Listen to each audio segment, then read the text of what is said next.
Kita boleh ke Ibu Titis tadi menanggapi dari Dokter Niko bahwa Bu Titis, Dokter Niko tadi mengatakan sebenarnya soal jadwal itu bisa dibicarakan. Kenapa Mama harus turun tangan? Boleh? Tapi karena lebih jadwal lebih tim kita yang Bayu yang lebih handle lebih. Oke, silakan Mas Jadi Bayu. begini,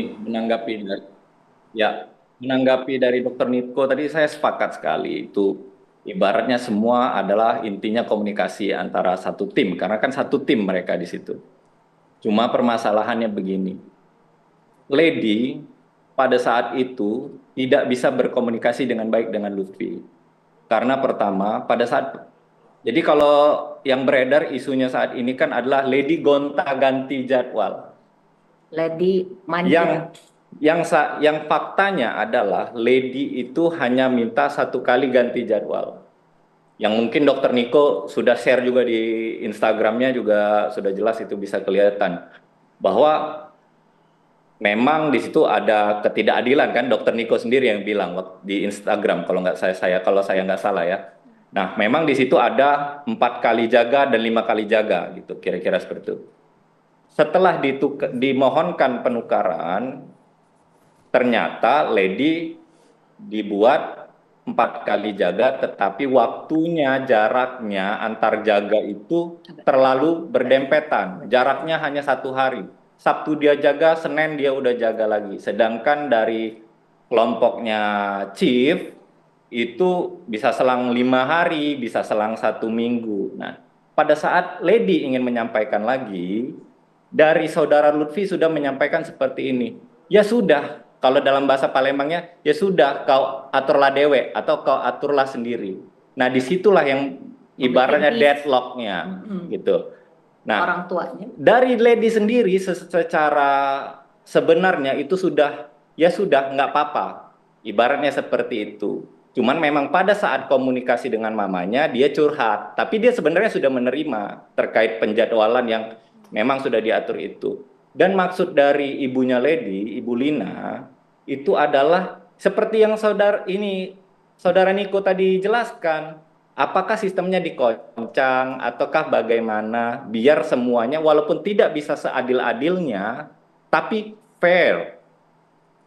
Itu. Nah sekarang saat ini itu yang tidak tersampaikan pada saat komunikasi waktu itu.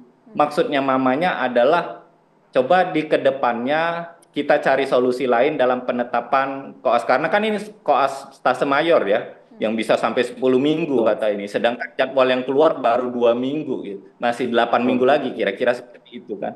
Jadi kenapa mamanya tidak sampai ke pengampu atasnya atau ke dekan atau segala macam?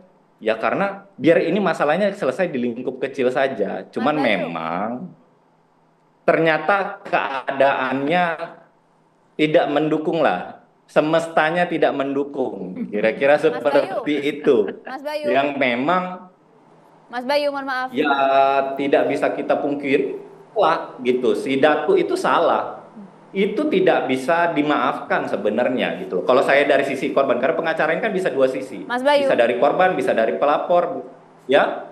Bagaimana? Ya, Mas Bayu, kalau kemudian memang niatnya adalah ingin negosiasi, membicarakan baik-baik begitu ya. Tapi apa kalimat dari Lutfi yang kemudian membuat sopir dari Mama Lady kemudian harus melakukan tindakan kekerasan itu? Apa pemicunya? Jadi begini Mbak ya, kalimatnya itu mungkin secara kalimat tidak ada yang terlalu seperti apa. Tetapi dari mimik muka, kalau dari CCTV yang beredar saat ini di sosial media, itu tidak utuh Mbak. Makanya bukannya kita tidak mau mengklarifikasi atau apa. Cuman kan CCTV ini kan sudah menjadi barang bukti lah di proses penyidikan ini. Tentunya kami menghormati dan kami tidak mau menyebarluaskan itu. Karena kami melihat sendiri. Memang kalau dari segi ibunya berbicara dengan Lutfi, mungkin pada saat itu ketika hanya 4 mata atau hanya Lutfi sendiri saja yang datang, mungkin tidak ada cekcok. Karena memang ada intervensi dari teman-temannya juga yang ikut nimbrung waktu itu yang akhirnya jadi perdebatan yang akhirnya di luar konteks akhirnya. Tidak membahas masalah jaga. Jadi ada ketersinggungan pribadi. yang memang waktu itu kalau dilihat dari CCTV sempat ditegur 3 kali oleh saudara Datuk. tersangka saat ini gitu loh. Oke. Cuman memang kami tidak tahu kenapa sampai tersangka itu sehilaf itu gitu. Tersulut maksudnya. Sampai tersulut sejauh itu. Kami sangat menyayangkan Oke. itu. Itu sudah perbuatan yang tidak benar memang. Betul. Makanya kami dari kuasa hukum juga menyerahkan tersangka. Kami tidak mengelak, kami serahkan. Kami juga dari keluarga korban menghantarkan Ibu Lina, Saudara Lady untuk diperiksa agar proses ini cepat berjalannya. selesai. Gitu. Baik, Mas Bayu, mohon maaf, Mas Gitu. Bayu. Jadi kami, Mas Bayu, mohon maaf, ini Dokter Nazar ada ingin ditanyakan kepada kuasa hukum tadi. Silakan saja, Dok. Baik, boleh. Sudah Boleh, nyala, Bapak. Dok? Sudah nyala, Dok. Sudah Silakan, nyala, Dok. Dok. Bismillahirrahmanirrahim. Terima kasih moderator, terima kasih juga digelar acara ini dalam catatan demokrasi yang bergengsi. Assalamualaikum Ananda. Ya, tadi juga Bung Bayu dan Bu Titis. sejawat pengacara ya. Tadi cerita tentang mulai peristiwa, penggalan-penggalannya, kemudian Dr. Eva sudah bercerita tentang koas itu seperti apa. Nanti itu menarik nih. Kalau koas itu seperti apa, nanti ada yang perlu diperlukan. Bagaimana masuk, bagaimana keluar. Bahasa Inggrisnya ada tuh kan. Itu nanti. Saya ingin melihat penggalan lain, Prof. Yang ini menjadi lesson learn nanti, yaitu saya melihat ada 2 hal yang perlu dicermati. Pertama, saya boleh beginilah. Sambil digeser Silakan. boleh, Dok. Oh boleh ya? Kami bantu geser Silakan, kursinya, silakan, Dok. Dok. Sorry, terbelakangnya adekku. Yang pertama adalah, ini ada peristiwa hukum. Apapun permisifnya, kenapa kok sampai tersulut emosi kita bahasa Burkina Faso sedikit, si driver gitu, ya, itu bahasa Burkina Faso itu. Tersulutnya itu suatu hal yang tidak bisa dijadikan unsur pemaaf. Peristiwa kriminal terjadi, delik ada. Satu hal. Satu hal lain adalah adanya masalah dalam lingkup akademik, dalam lingkup sedang melakukan proses pembelajaran untuk dalam lingkup pendidikan dokter. Nah, di sini kami masuk. Penggalan pertama tadi, kalau menurut saya dan layaknya semua pertimbangan yang manusiawi, masalah hukum berjalan terus. Oke. Kini hukum sudah terjadi. Saya tidak menyulut. Saya tidak ingin memicu hal itu. Itu udah jelas. Kalau enggak untuk apa? Ada sejawat saya yang berperan sebagai lawyer di sana. Tapi kan pelaku penganiayaan sudah ditetapkan jadi tersangka. Sudah ditahan pula, Dok. Itu dia. Jadi jelas-jelas peristiwa hukum itu harus jalan. Nanti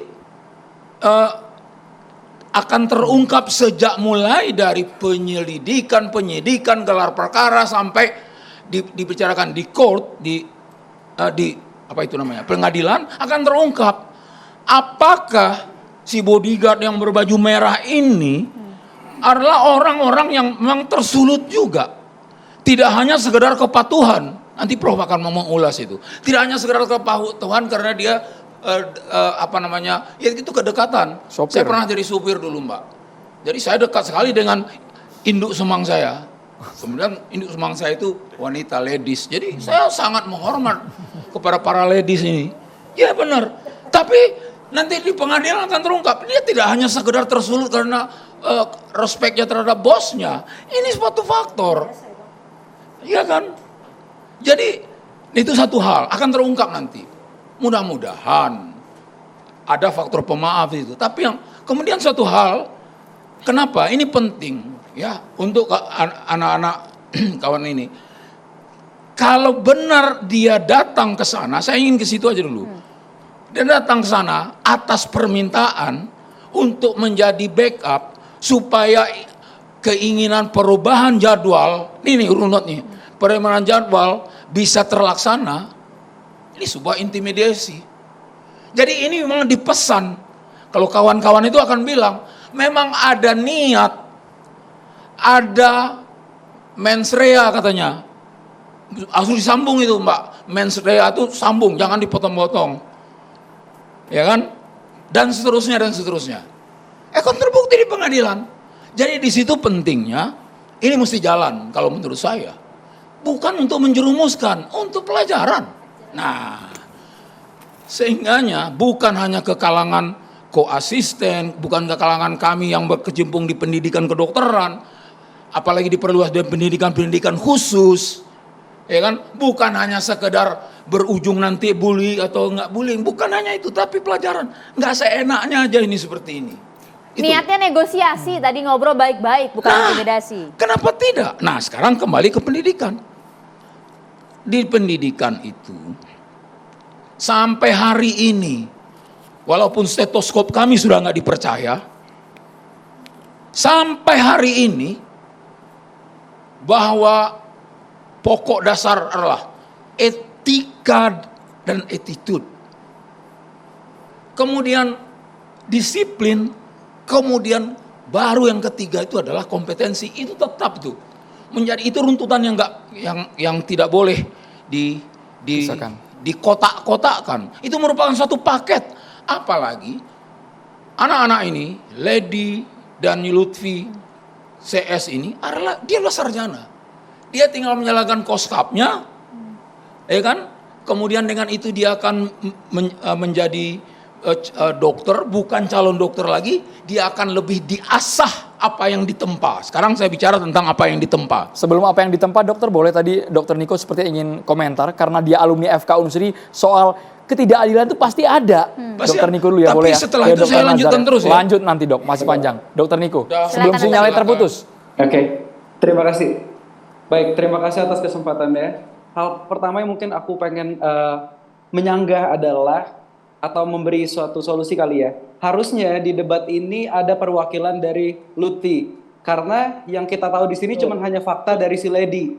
Kita tidak tahu fakta dari Lutfi, sehingga kita bisa harusnya tahu nih dari dua cerita seperti apa dan kita bisa memberikan pendapat. Dokter Niko Ya, boleh sudah kami penyanggahan sampaikan berikutnya dulu. adalah tadi Dokter Niko, sempat dibilang kami potong kalau dulu. jaganya Dokter itu Niko, kami dari luruskan 2 dulu, minggu dokter. sudah jalan.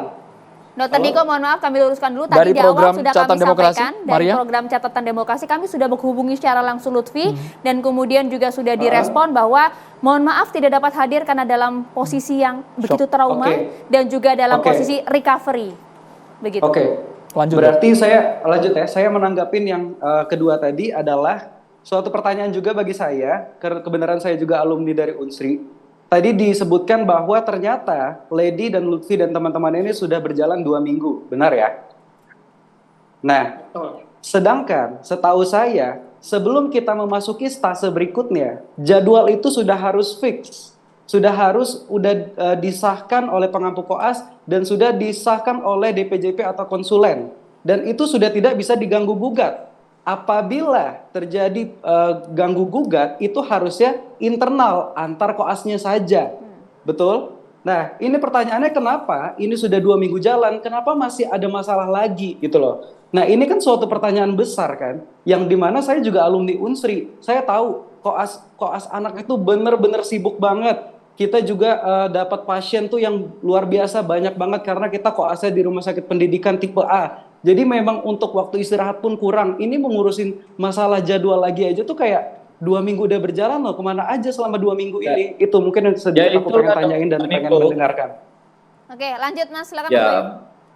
Ya, jadi kan begini. Benar kata Dokter Niko, ya itu sudah harusnya tidak bisa dirubah lagi kan. Makanya Lady sudah menerima sebenarnya gitu loh. Mamanya mengkomunikasikan untuk yang ke depannya. Berarti kita bilang Januari lah. Kira-kira seperti itu. Sampai ada. Jadi narasi di media yang butuh tahun baru segala macam, kami rasa kami tidak perlu klarifikasi karena memang itu tidak benar gitu loh. Jadi memang ini hanya untuk bicara yang ke depannya, jangan sampai dicap-cip-cup lagi gitu loh. Ada kepentingan-kepentingan lagi gitu loh. Jadi dikoncang saja gitu loh, kira-kira biar se-fair-fairnya, kira-kira seperti itulah dokter. Tapi setahu saya ya, koreksi kalau saya salah, setahu saya kalau zaman saya kemarin, 10 minggu itu, 5 minggunya adalah di rumah sakit pendidikan tipe A, 5 minggunya di rumah sakit daerah. Nah, yang harusnya kalau 2 minggu ke depan, berarti kemungkinan tuh harusnya di 5 minggu di rumah sakit pendidikan tipe A ini atau di rumah sakit RSMH, itu udah ada semua.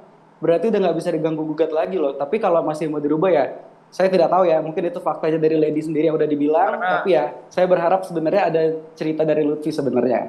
Ya, karena faktanya memang kan yang muncul di sosial media kan hanya jadwal yang di Desember kan, yang Januari memang Betul. kita tidak keluar, jadi kita tidak bisa mengasumsikan juga bagaimana Betul. nanti jadwalnya kan gitu. Karena Kira-kira gitu.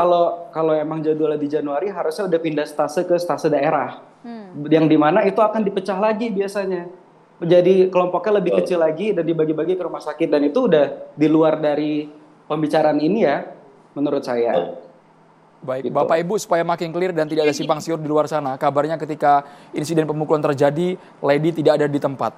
Lady tidak dipertemukan langsung dengan Lutfi, tapi ada juga kabar miring yang beredar, Lady malah nonton konser. Apakah betul atau itu hoax semata? Sesaat lagi ditanggapi hanya di Catatan Demokrasi Indonesia.